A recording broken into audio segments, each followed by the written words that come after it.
And I'm Simply. Welcome back to the Purple Rain Podcast.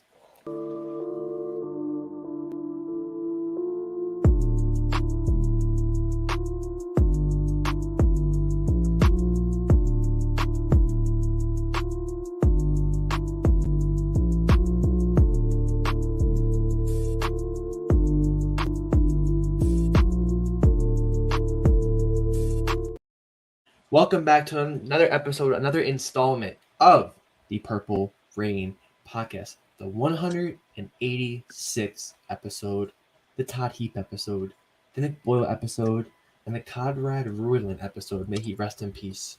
Raven in 2015. I think he had brain cancer and unfortunately passed away. Rest in peace to him.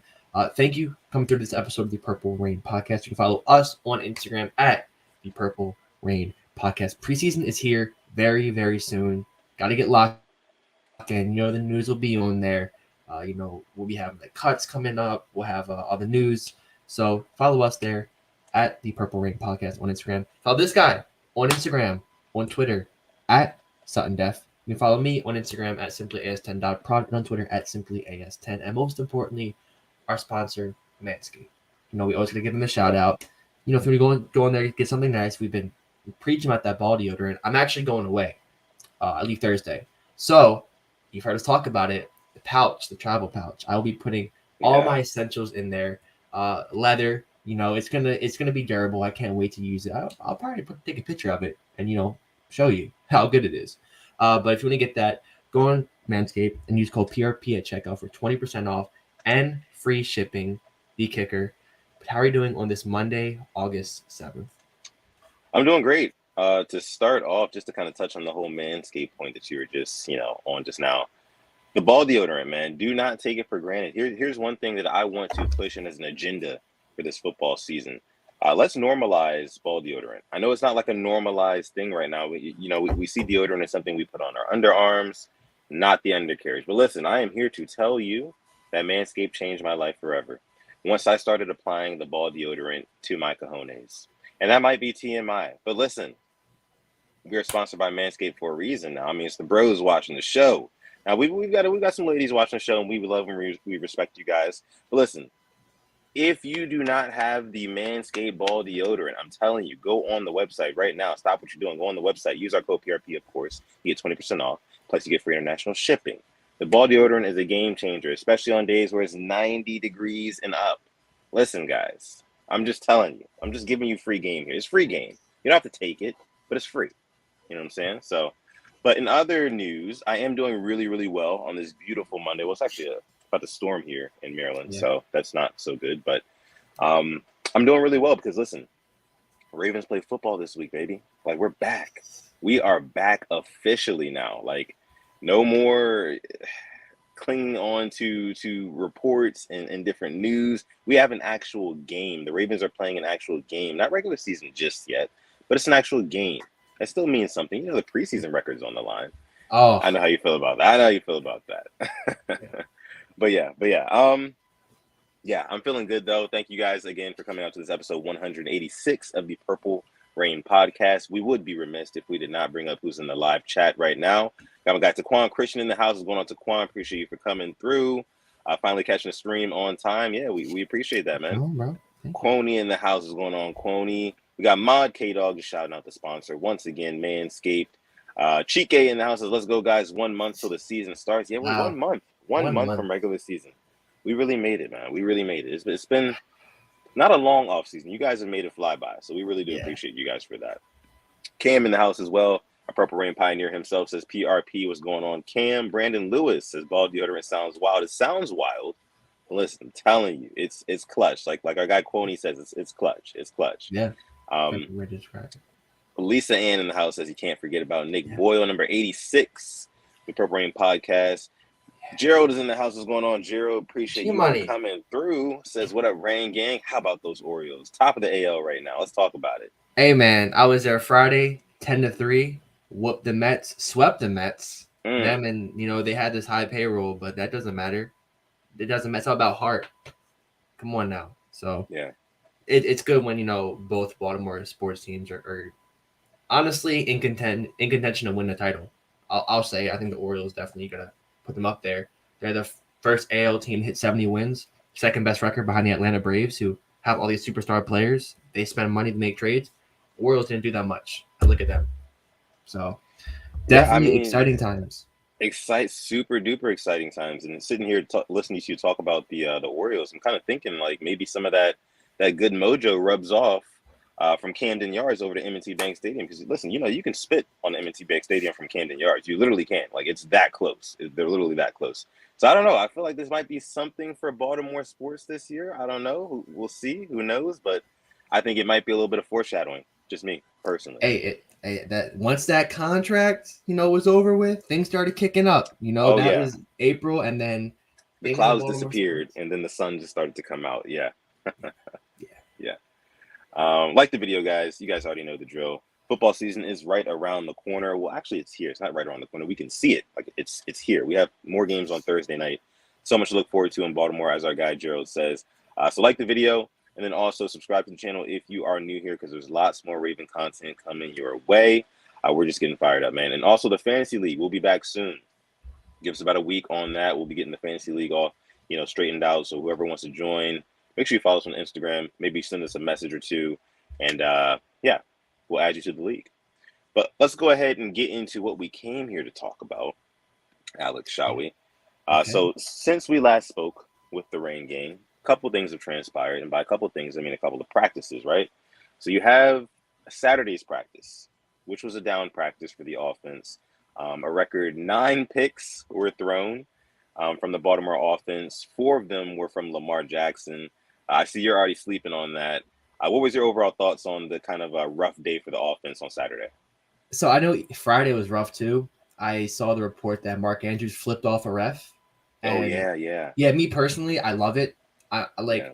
that. Yeah, it's disrespectful. It may come off that way, but I like our players having that fire. I like our players honestly having a bad practice because that means our defense is doing that well.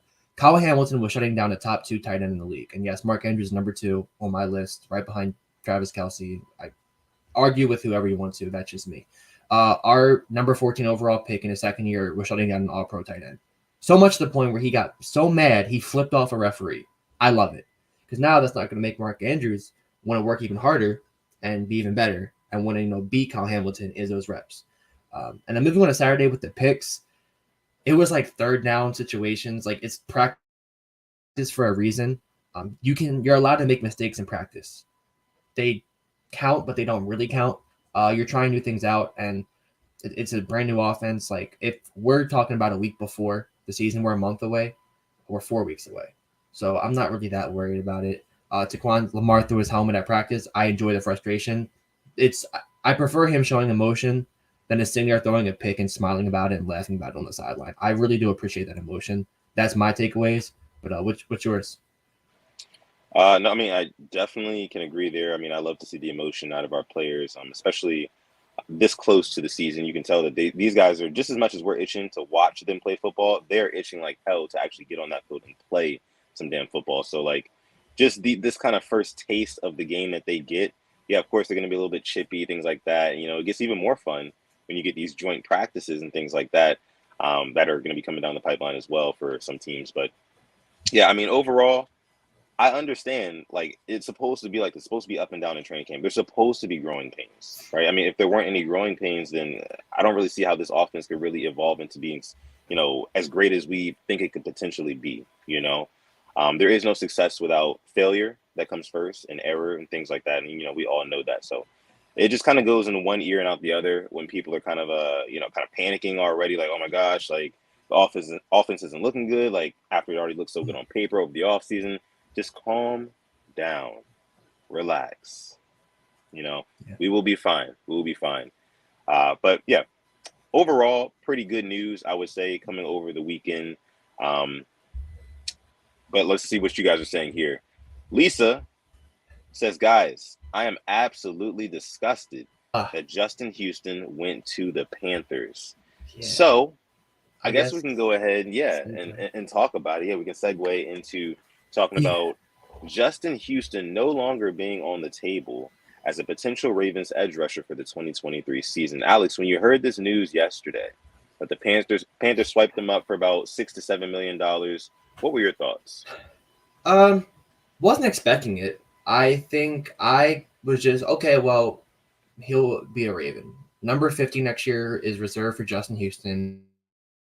He'll be back. He'll be on this defense. He'll be on this team. He'll be leading all those young guys out there. And was I wrong?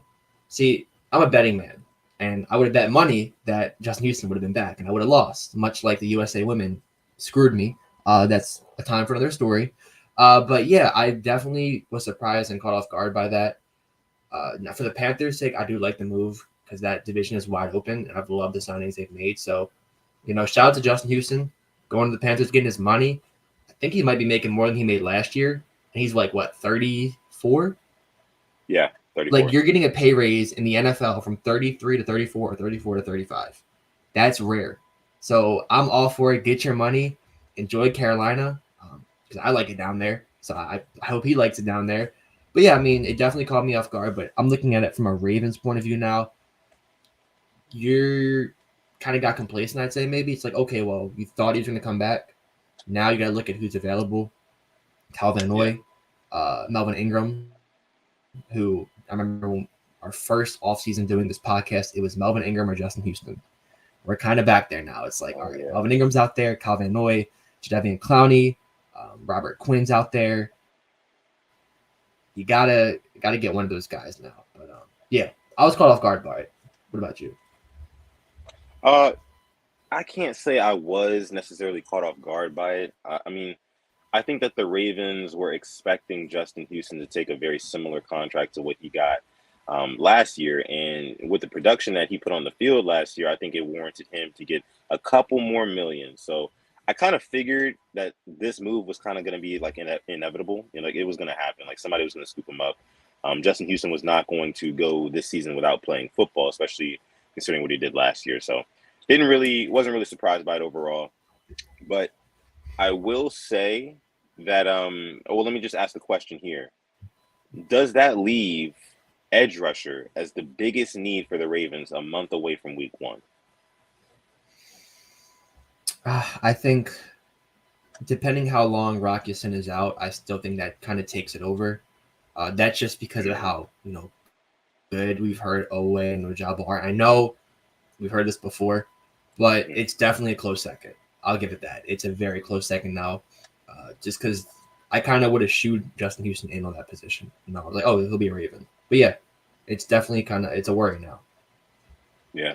Yeah, and for me, I definitely think it is the biggest need. Honestly, I think it's the biggest need for the Ravens right now because we don't have that veteran leadership. At least with the DB room, we have a Marlon Humphrey who is now, a vet in that room, and he can kind of be the one to lead some of those other younger guys. But we really don't have that at all on the outside linebacking tandems in that room. So I just don't know what exactly direction the Ravens are going to go in right now. But the options that we have are Calvin Noy, Melvin Ingram. We've got Jadeveon Clowney floating out there. We've got who else? Robert Quinn. And who else is there? So I pulled it up. Carlos Dunlap. Trey Flowers JPP is still out there. Yeah, that's honestly the last ones of I think guys who will come in on this team and start. And Ty Spouser's still in the PUP. Yeah, there you go.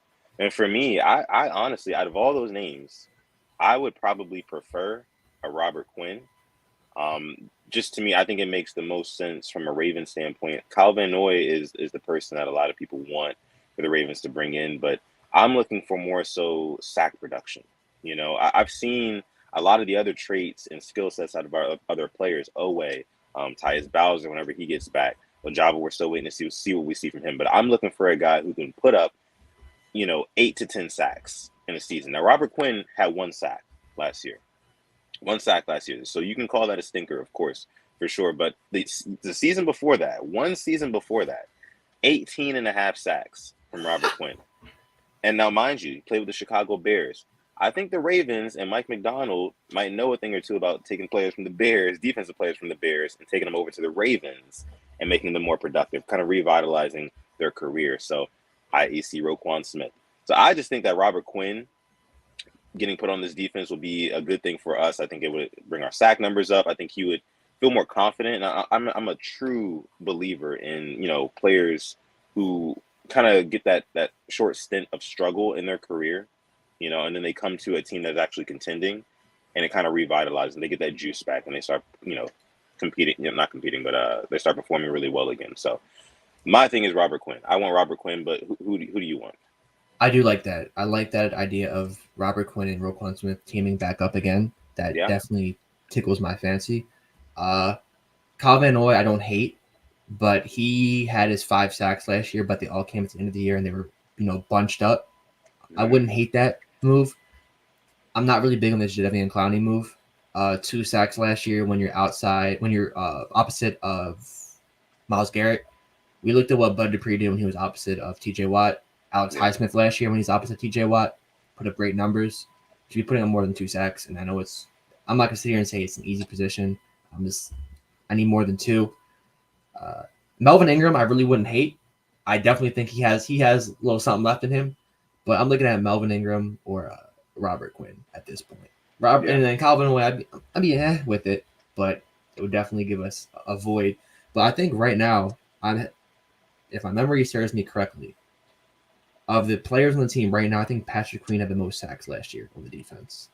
He's a linebacker. Pretty sure. I think he had 5.5, I believe. To get more than that would be good. Okay. Yeah. That sounds about right, to be honest with you. I mean, I can probably recall alone just the times where he shot up the middle of the gap and just, blew a play up completely from the start.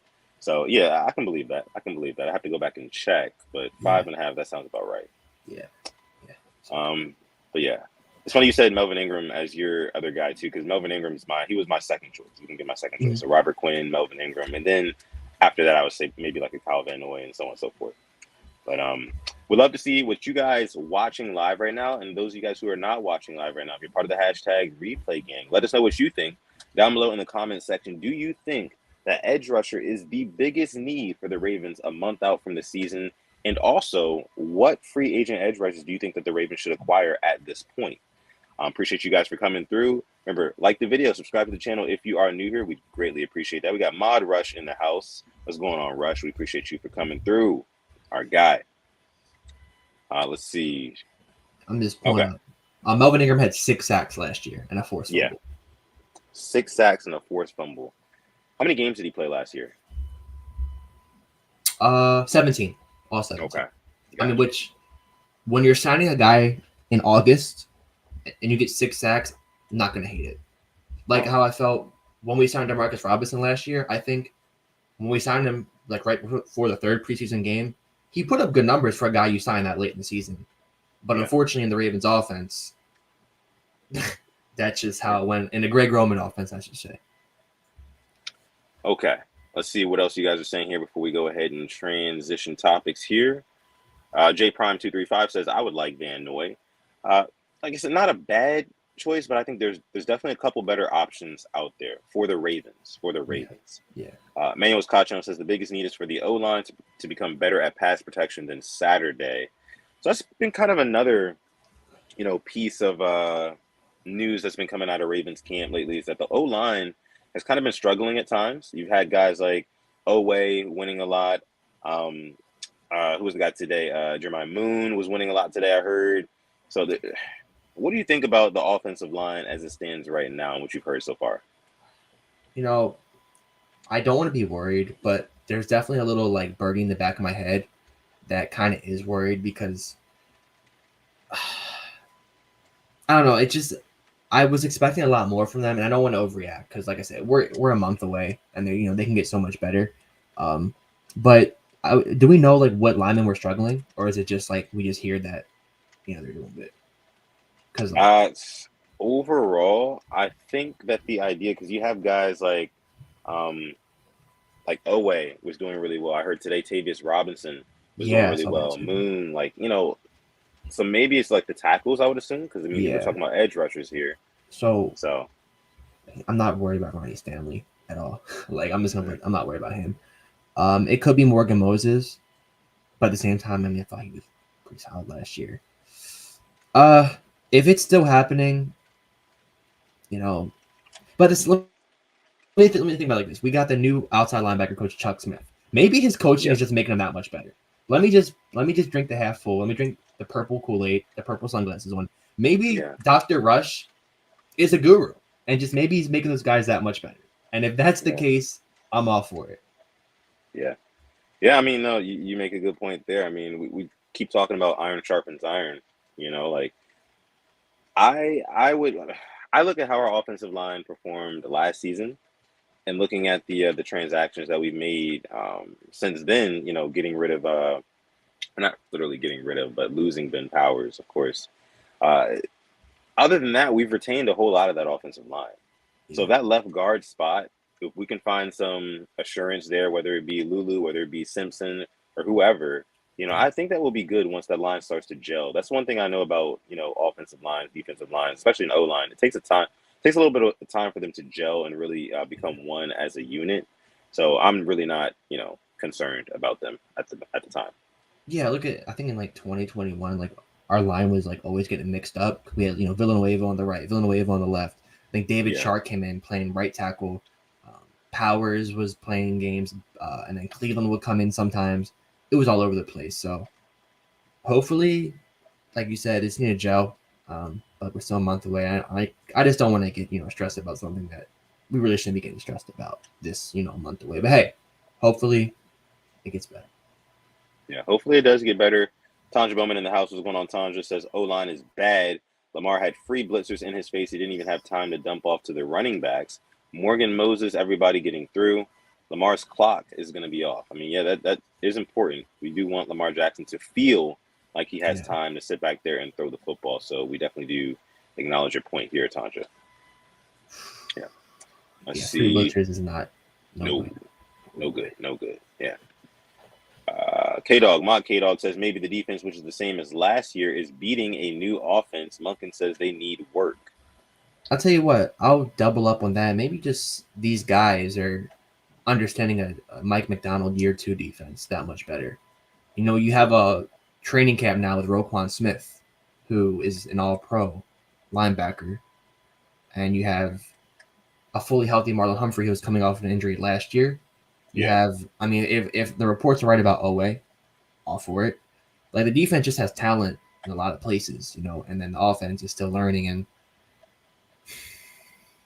that's a good point. Like the defense has clarity. They actually have an identity already. Like there were some questions last season, but I think that there's less of those questions this year, and I think that defense is really coming into its own, finding out who they really are. Like I said, finding their own identity, and it's reflecting in practice early on. Mm-hmm. Yeah, and like offense has all these brand new. Our receivers now, I mean, our starting 3, honestly, Zay, Odell, and Aguilar, since Bateman isn't out there, all completely new. Like there's not one person that we had last year that is, starting on receiving. So, and the fact that they're like owning up to it, not trying to deflect it, that honestly means a lot to me as a fan, because they could easily just like, oh well, that's just how it is. No, like they're saying, like they're acknowledging that there's going to be growing pains, and once again, a month away, and we have preseason too, and joint practices to get better. Yep, tons of time to get better. Let's see.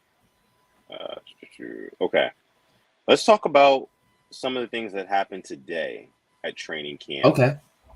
So positive news. I'll tell you that. Yeah, you can go ahead and break it down for us, Alex. What happened at training camp today? What were your takeaways?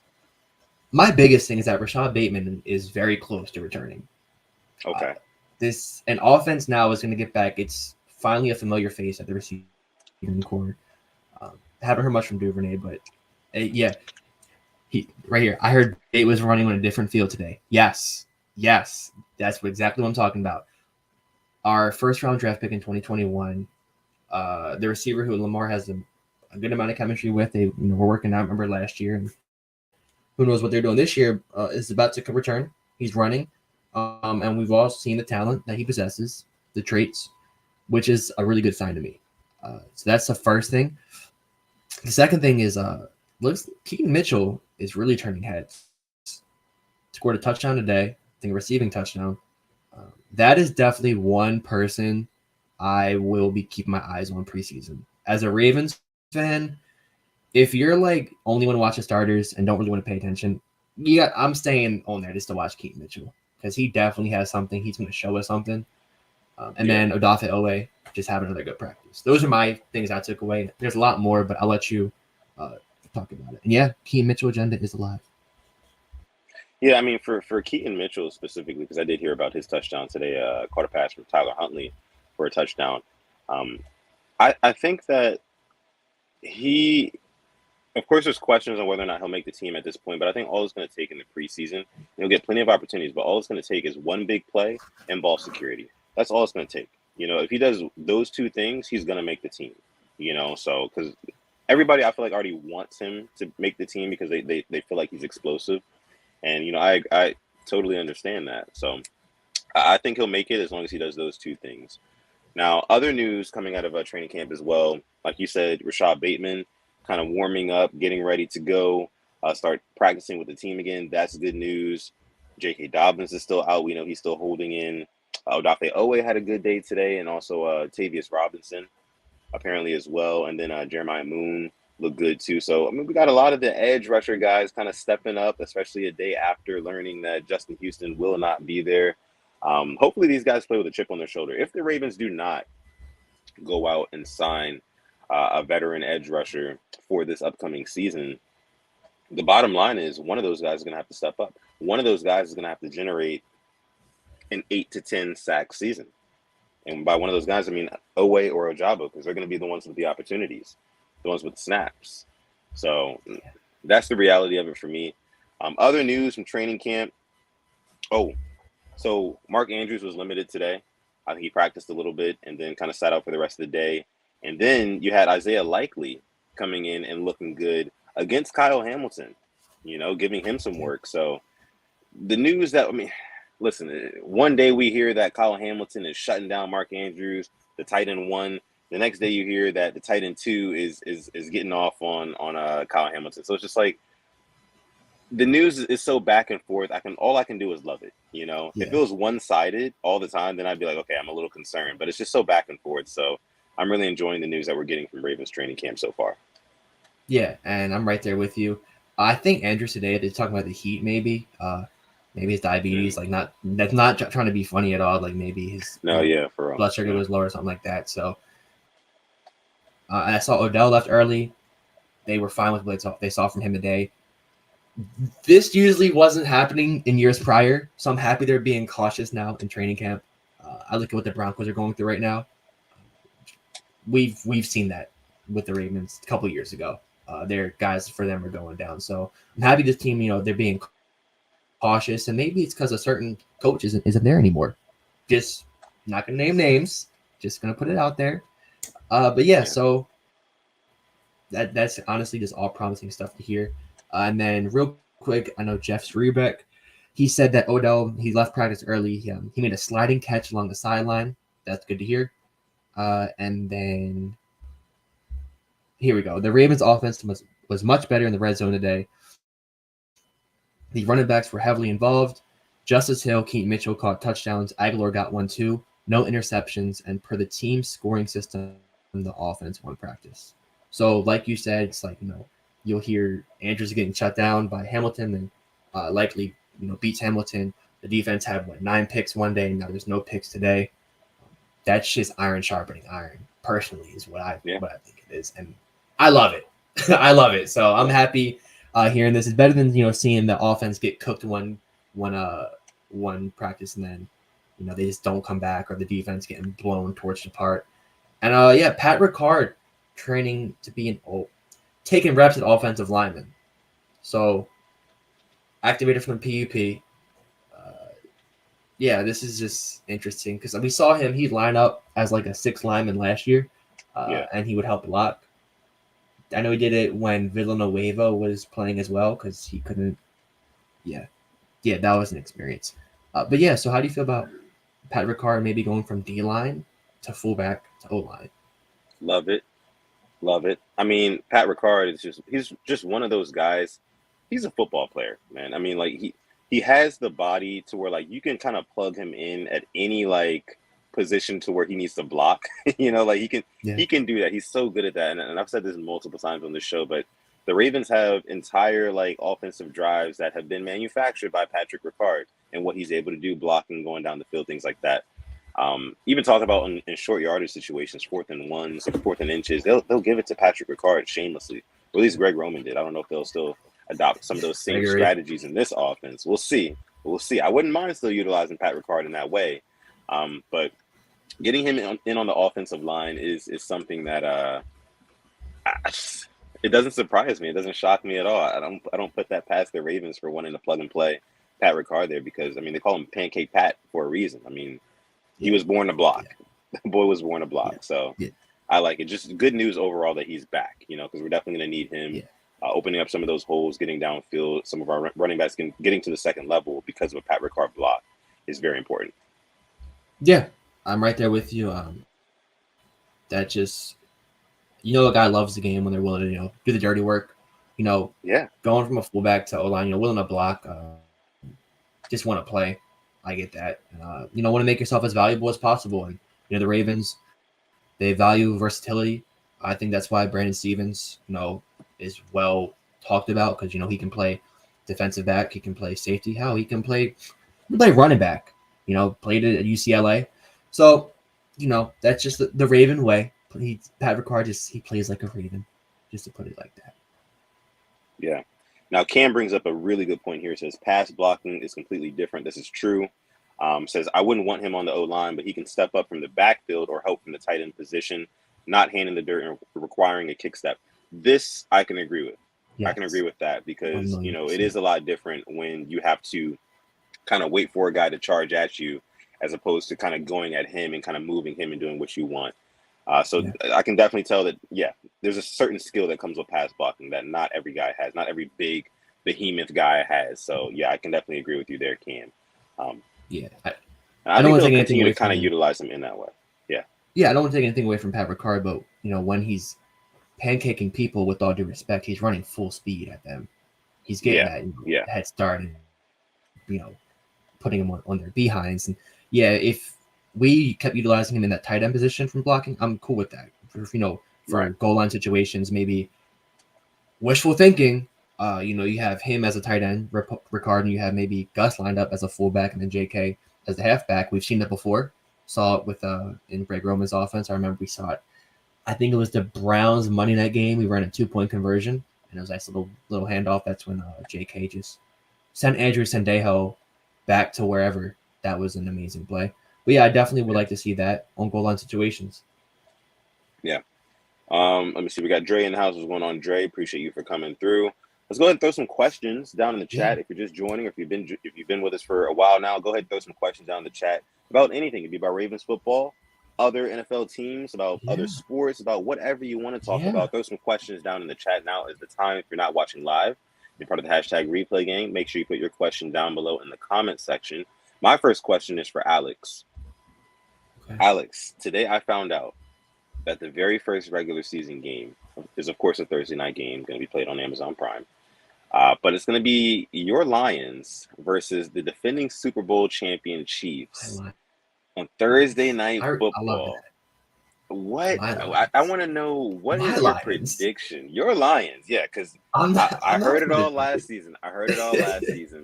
So I know I'm going to hear it this season, and how we even play the Lions this season. I don't even know who you're going to be rooting for that week, to be honest. All right, I'm just kidding.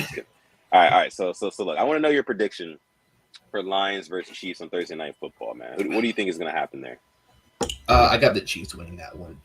As much as I love what the Lions have done this offseason, I thought they've made some amazing pickups, some steals, a pretty good draft. It's the Chiefs.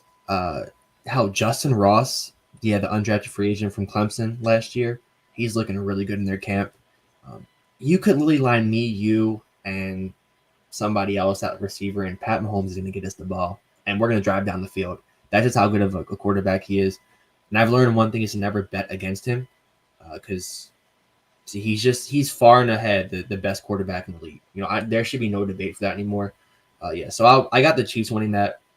I'll go like 35-24, I'd say. 35-24. Yeah, I was going to ask you, Chiefs minus 7.5, or you think they cover? I think they could cover that. You think they cover? Yeah. Yeah, I think they do too. Man, I would love a surprise on Thursday Night Football to open the season. So would Like, I. can you So would I. imagine? Can you imagine? They upset the Like, Chiefs on I Thursday think Night Football. I picked the Lions every game last year, and now this year I'm going against them the first game. But maybe that's the only game I go against. No, there'll be 2 games I go against them: Chiefs and the Of Ravens. course, But right? yeah, yeah. Damn, I'm Lions got a just, tough schedule. I can't get enough. I can't get enough of Dan Campbell. Honestly, bring me all the Motor City Dan, biting kneecap content. I need it. Yeah, shout out to the Lions. We'll see how they do this season. I'm rooting for them, honestly. After what we went through last year, kind of being up and down. I was kind of rooting against the Lions last season, but this season I'm kind of swaying towards the bandwagon, mainly because Really? they're NFC. I know they're not a threat. They're not a Yeah. threat at all. So That's it's like it's kind of cool. that's why I'm there. Yeah, I I feel mean, you. I oh, understand. so I understand. there's a lot of players on that team are easy to root for, and I'm a golf fan since the Rams days, so Yeah. definitely backing him. Let's see. We got a question coming from Crystal Loca. What's going on, Crystal? Appreciate you for coming through. Says, so what do you guys think is going to happen with J.K. Dobbins? Yeah, Interesting. think he'll sit This is out till week before, and then he'll get some play time, but he won't be the starter come week 1. mm,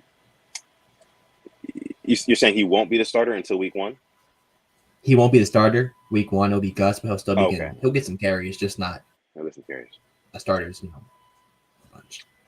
I can understand that too. I don't think that they're going to just allow him to just waltz back in the building and be like, okay, I'm ready, and start him immediately and give him all the touches that he's been complaining about not getting the past couple seasons. I think they're definitely going to kind of work him back into the system, and he's going to have to earn it. So J.K. Dobbins, I'm sure right now is doing a lot of soul searching and kind of like figuring out what he really wants out of his career. Is he going to really sit out games and kind of, I don't want to say waste away his prime years, but it kind of is what he would be doing, and he has every right to do that because it's about his money, and I don't have any right to tell another grown adult what they should work for or what they shouldn't work for, but I think that it would benefit him to get back on the football field and kind of like earn more of what he thinks what he deserves. So but I do agree with you though. I think he will continue to kind of hold out until that very last minute and then try to come back, and the Ravens will kind of stall him out for a few weeks. Yeah. So yeah. Mm-mm-mm. Have another question.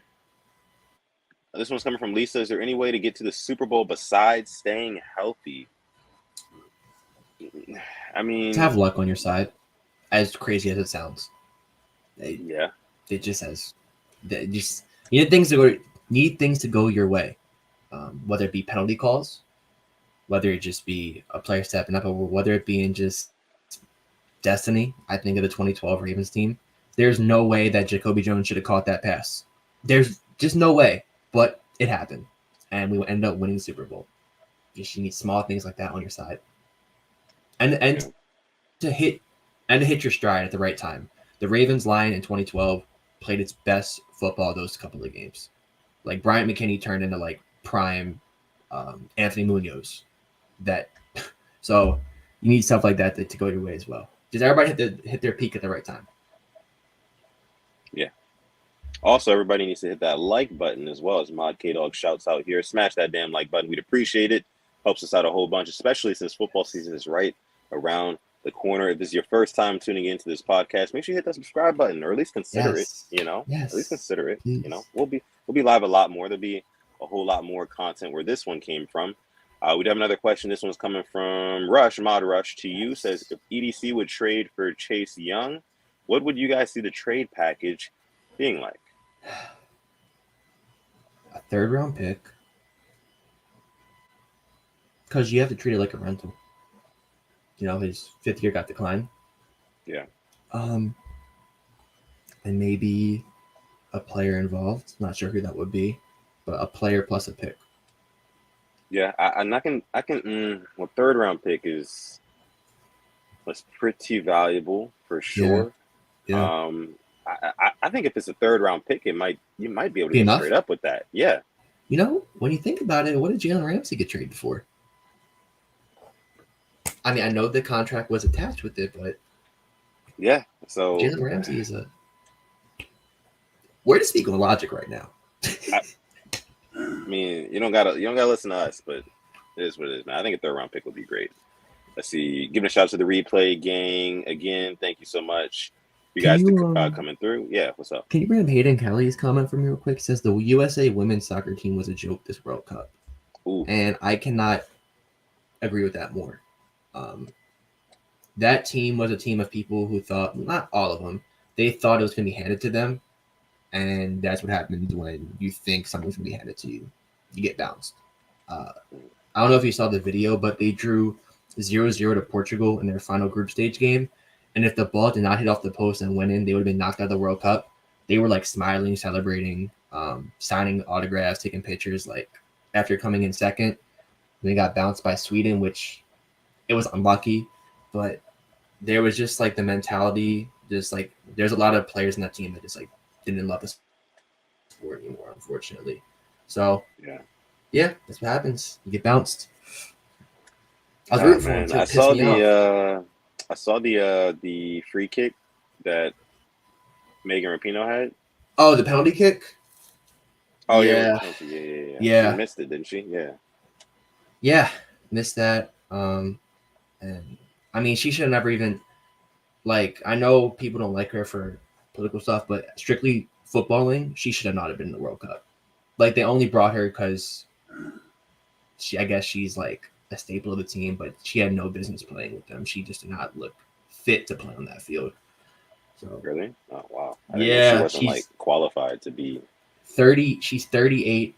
It's honestly like USA kind of taking Tim Howard, and Tim Howard retired. He retired, but it's like oh well, what you did for us in the past, right?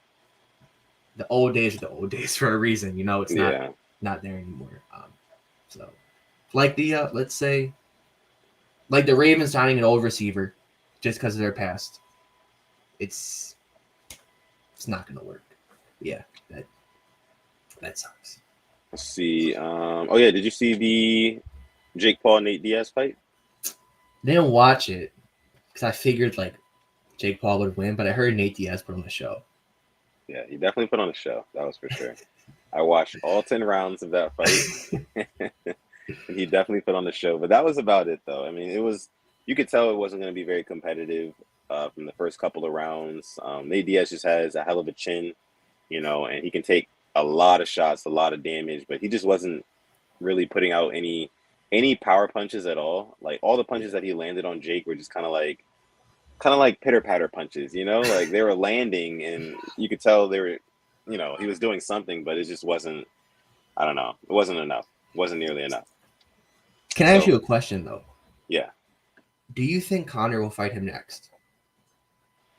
I mean, Conor, it's really no telling what the fuck Conor McGregor does, man, to be honest with you. It kind of stresses me out thinking about it because, like, as an MMA fan, I sit around waiting for this dude to fight, you know, just so more attention can come to the sport, you know, because I feel like it's still like in its infancy stages, and Conor really helps with that when he fights, but he just never fights. You know, he likes to party and talk shit online and stuff like that. So like he literally talks shit to anybody who is within 20 pounds of his weight class whenever they win a big fight. Like no matter if it's a boxer, if it's an MMA fighter, like that's just what he does. So I'll believe it when I see it when it comes to Conor McGregor. I just need him to fight somebody. I just want to fight someone, you know. I was like, please don't let this be, you know, him trying to box again. It's hard following him because you never know what his next move is. Yeah, definitely never know. We'll go ahead and end it with this here. Let me see. Quoney pointing out that the Lions signed Teddy Bridgewater. Your Lions signed Teddy Bridgewater. I would have liked the Ravens to take a look at him, but I guess they're going to rock with Huntley again. Yeah. Just because how they said the backups weren't looking the best. So I guess they did turn it up. So good for them. Yeah. See if golf starts to act up. You know. And they did Griffin Hendon Hooker, but he's I think still in the PUP. Yeah. Yeah. Well, all right. So we're going to go ahead and leave it there for the question segment and this episode of the Purple Rain podcast. Thank you guys again so much for coming out to this episode 186 of the show. Make sure you guys like this video before you get out of here, and make sure you subscribe to the channel as well. If you did not watch live and you're part of the hashtag replay gang, again, thank you guys so much. We appreciate you guys. Make sure you leave your comments down below in the comments section with any questions, comments, concerns, anything like that. We do love to get back to those as well. Yeah. And you can follow me on Instagram at SuttonDeath, or on Twitter at SuttonDeath as well. And on Threads, Threads is kind of dying. It's unfortunately. We'll see if it makes a comeback, but you can follow this guy over here on Twitter at Simply as 10, on Instagram at Simply as 10.prod, on TikTok at Simply as 10, of course on YouTube. And YouTube season is about to get real busy for this guy over here. So Simply as 10 on YouTube. You can follow us on Instagram at the Purple Rain Podcast. You go listen. Our lovely sponsor, Manscaped.com. Go on Manscaped.com, use our code PRP to save yourself 20% off of all sorts of products, like the beard hedger, the ball deodorant, the shed, shirts, everything they got on there. The boxers. Save yourself 20% off. Get the free international shipping. Do not pay full price for it, man. It's on us. It's our treat, right? It's our treat. 20% off on us. We appreciate you guys. And with that being said, thank you guys again so much. But I'm going to let my guy Alex take us out. Thank you all for coming through episode 186 of the Purple Rain podcast. And as always, stay positive. Test negative. Yeah, and never ever forget, even on the rainiest of days like this one, to call God. It's been episode 186 of the Purple Rain podcast. We're going to catch you guys